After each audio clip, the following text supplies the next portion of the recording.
For the first time ever in Canadian history, or just probably history around the world, politicians are somewhat being at least socially held accountable for what they're saying, which means that they can't just say whatever they want and the people don't have a method of communicating. That used to be, at least that's how I figure how it used to be back in, not my day, back in your day. Back in your day when you had the newspaper and you had landlines and people didn't have social media and weren't able to gather around, social town squares like Twitter and stuff and be able to have this open dialogue. You had to actually go in person to talk to people. And sorry to say, back in your day, not my day. I'm in denial. I'm turning 30 this year and forever young I want to be. We're going to take a look at a lot of great stories today, everybody. Starting off with a bit of a positive vibe. Welcome back to another video. I want to encourage you to give a like and subscribe if you haven't already. Really helps grow the channel. We're actually on a pretty decent route to 400,000 subscribers. You probably hear me say that at the start of every video because I think like over 50 or 60% of you that watch are actually not subscribed. So if you just scroll down, there's a big red subscribe button, you hit that, it's absolutely free. Then there's a bell notification right next to it. You hit that, adds a layer of insurance to make sure that you can actually be notified of upcoming videos. And if you'd like a matching hat like I do, then you can find the link for that down in the description below, as well as likely the pinned comment. This is the hat I'm wearing right now, Canadian Freedom baseball hat. It comes stock black, but you can change the colors. There's also hoodies. I have this Canadian Freedom hoodie in maroon. My wife takes it from me all the time. A lot of great merch here, coffee mugs, other hoodies, long sleeves, other hats and t-shirts and things like that. So link for that is down in the description below. Okay, we're going to start this video off by actually looking at the definition of gaslighting. No, you don't know what it means. Is gaslighting itself. Gaslighting is to manipulate someone using psychological methods into questioning their own sanity or powers of reasoning. For example, I'm going to mansplain. If it's raining and I see it's raining, I'm like, oh, it's raining. All of a sudden later on, you or John or Mary or Sue or Deborah says, Jasper, it wasn't raining. You're imagining it. And I'm questioning it, thinking, really? It wasn't raining? I could have sworn, no, sweetie, it wasn't raining. Okay. So that's what gaslighting is. And if you don't believe me, we have Google definitions. There are some examples of gaslighting in personal relationships with friends and family members. Insisting something never happened. I never said that. You must be imagining things. You're always making things up. So why are we talking about gaslighting? Well, the evil witch of the Wicked West that I'm about to put on screen is earned herself the crowned queen of gaslighting nation. All right. Chrystia Freeland is probably one of the worst human beings in Canada. And we've got some bad people like Paul Bernardo. And I don't know who's on top, but I'm sure Chrystia Freeland has killed more people than Paul Bernardo has, allegedly, hypothetically, potentially. Chrystia Freeland and the band of liberal misfits are notorious gaslighters. For example, we're going to be taking a look at a carbon tax pricing video. And the reason why the liberals think carbon tax pricing works is because, well, they tell you it works. They tell you that taking more money from you or I is going to fix the weather. It's going to make it stop raining and stop lightning and stop thundering. And it just doesn't make any sense. And they tell you, no, it makes sense. Trust us. You have no reason not to believe us. You're going to trust us and you're going to pay. It's inherently gaslighting. They're trying to change and manipulate our sense of reality, but it's not working. It's not working, folks, because we're fighting back. And a lot of people watch these videos. A lot of people are able to see the content that the liberal propaganda band of misfits are putting out, and they're just, well, frankly, fed up with it. Let's take a look. The provincial government, Premier Andrew Furey, has once again written your government and asking you to pause the carbon tax increases, to pause the clean fuel regulations, saying it's having a disproportionate impact on the people of Newfoundland and Labrador. Because we're an island, because we're so remote, so many communities are in the north, and it's affecting the cost of living here. So what's your reaction to this plea from the provincial government to, I guess, step back from these this carbon tax increase and the clean fuel regulations? Well, look, you started with Premier. Great way to start a speech. Well, look, come on. You're a finance minister. You're a federally appointed member of parliament. Why am I able, down in my basement, in my boxers, able to give a better speech than Chrystia Freeland. And now you're thinking, am I actually in my boxers? Well, we'll never know. Premier Fury, and I talk to Premier Fury a lot. I know that Seamus does as well. I actually ask him for advice on a lot of different issues, and I have a great deal of respect for him. On the issue of energy prices in Newfoundland and Labrador, that's something that I've spoken about with the members of Parliament who are here right now, with Ken and Seamus, before getting a tour. And what I have heard from them, what I hear from members of our Newfoundland and Labrador caucus, is that the price of fuel, the price of gas, the price of heating oil is a real challenge here. And this is a challenging time for a lot of Canadians. The cost of living is challenging. And when you have gas prices and home heating oil added to that, that can make things really tough. And Ken and I had a good conversation about that. What I would also say is the climate action incentive payments are starting to arrive now in Newfoundland and Labrador. That's around $1,300 for a family of 4. That is something per year. Doesn't solve everything, but something that will make a real meaningful difference.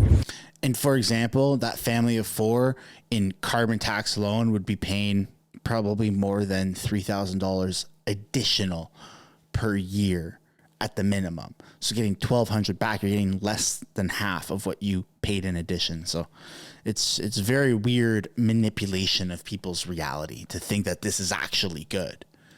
And those are payments people haven't been receiving up until now. That's an important part of the program.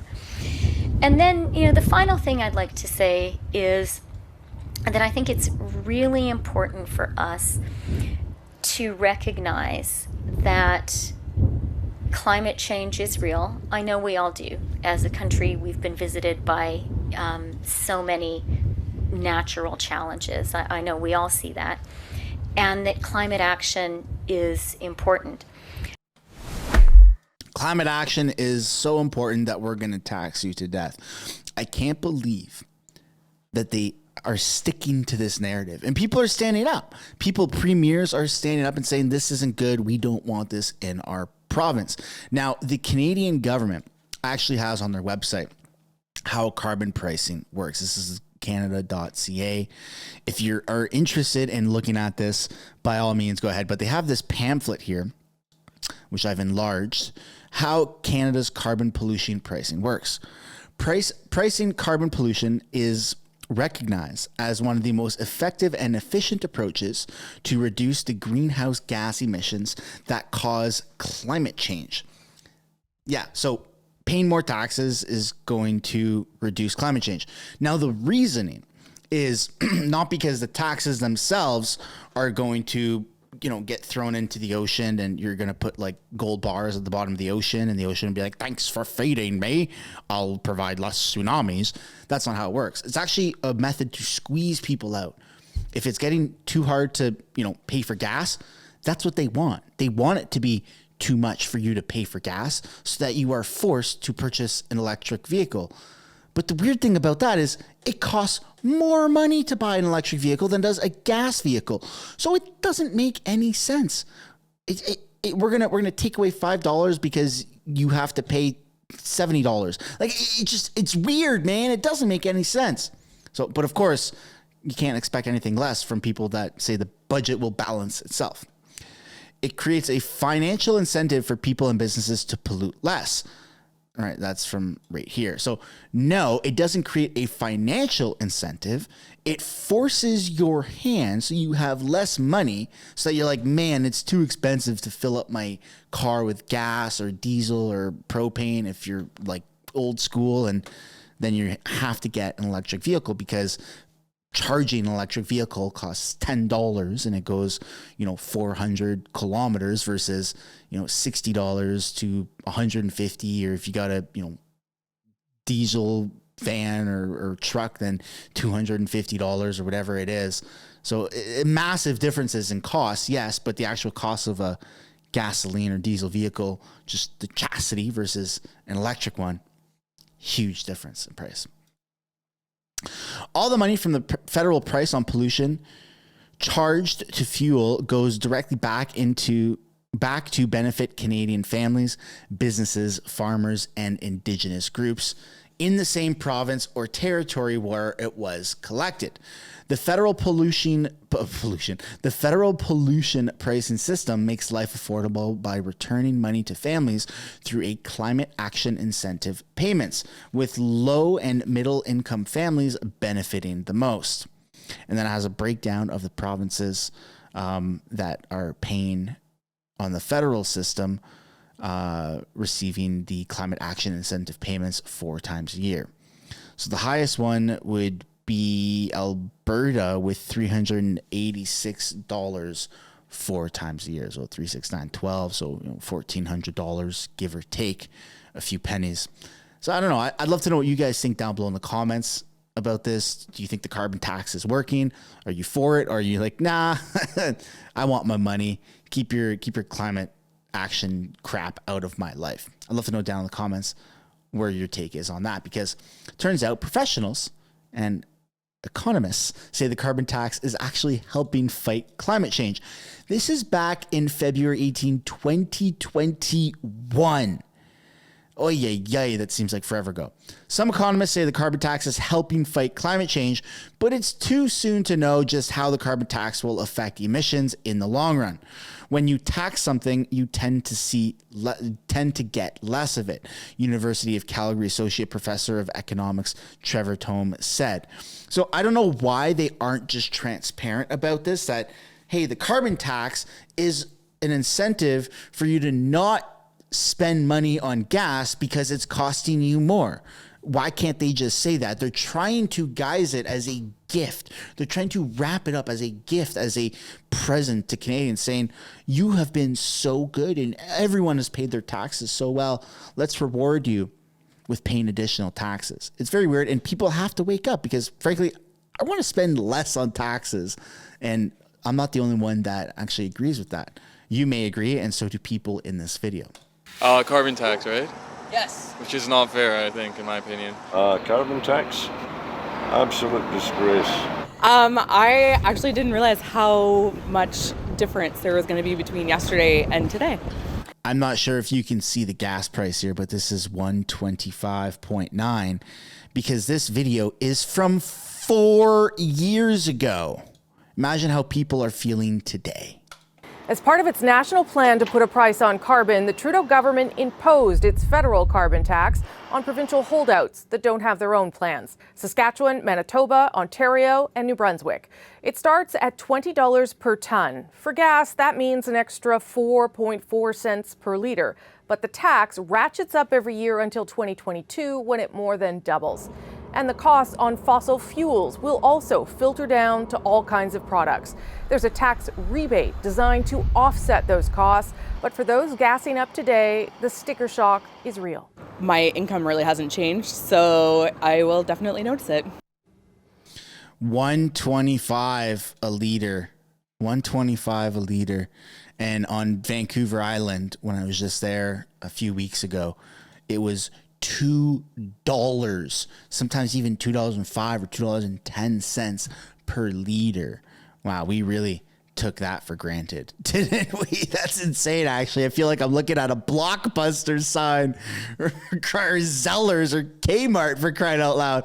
$1.25, give it back, please. I'll do anything. That's insane. And it's only getting worse, folks. It's only getting worse because it's ramping up till 2025 and to 2030, where we are going to see gas surpass $3.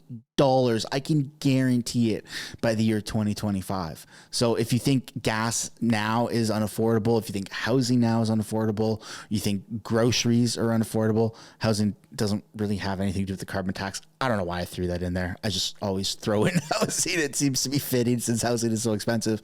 But gas, groceries, home heating, is all going to get significantly more expensive as time goes on.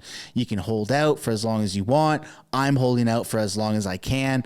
But the reality is, at some point, we're just not going to be able to afford $4, $5 a liter. And it's very unfortunate because unless we have a conservative government that can reverse the carbon tax, give people more freedom, more power, turn the taps on back here in Canada, then maybe we can get the show back on the road. Anyways, speaking of the show not being on the road, let's take a look at this video here of Justin Trudeau, how he admits he has failed and that his policies kick Canadians in the teeth. Inflation, a shortage of housing. And looking at the polls, I'm wondering if you think that message is sticking. There's bobblehead witch of the Wicked West. Blame you, not for trying to solve their problems, but making them worse. One thing we've heard right across the country is that Canadians are going through a tough time right now.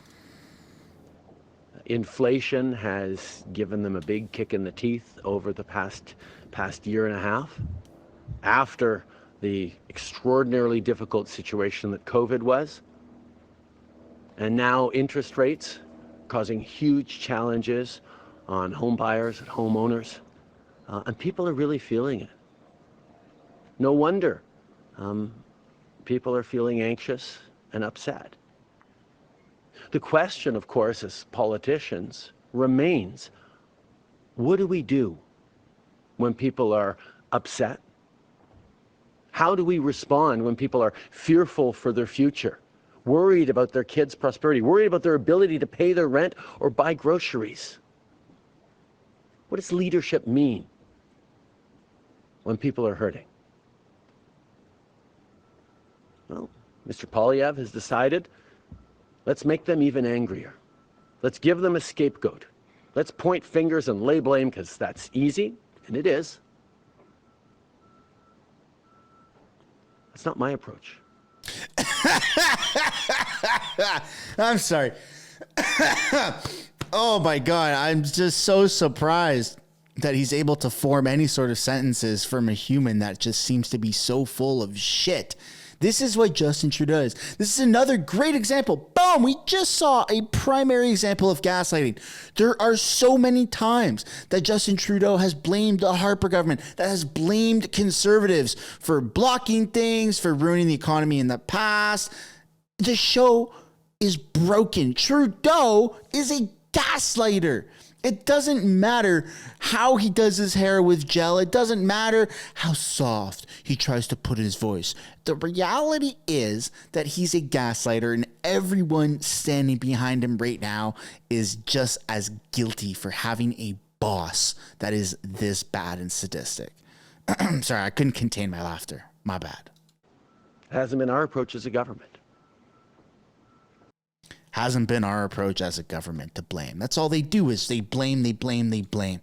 It's a horrible tactic that the Liberals have started, and the Conservatives are putting the nail in the coffin, and they're going to end it. They're going to stop blaming people, and they're just going to look towards moving forward. And I can guarantee you that at the election, at the election speech, the victory speech that Pierre Poilievre will give with his wife Anna right by his side, he's going to say, we're going to move past what the Liberals have done to this country, and we're going to fix it. We're going to stop blaming them. What's done is done, and let's move on with our life. I'm calling it right now. Timestamp this video, screenshot it, save it to your phone, whatever it is you need to do, because I guarantee that that is going to be a part of what Pierre Poilievre's speech is.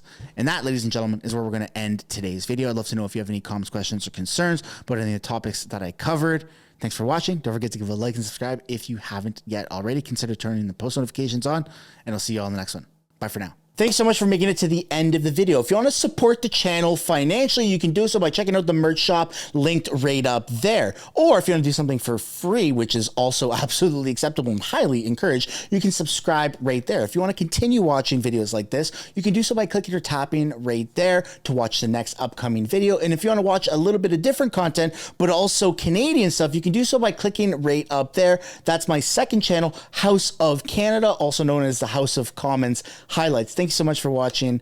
I look forward to seeing you in the next video.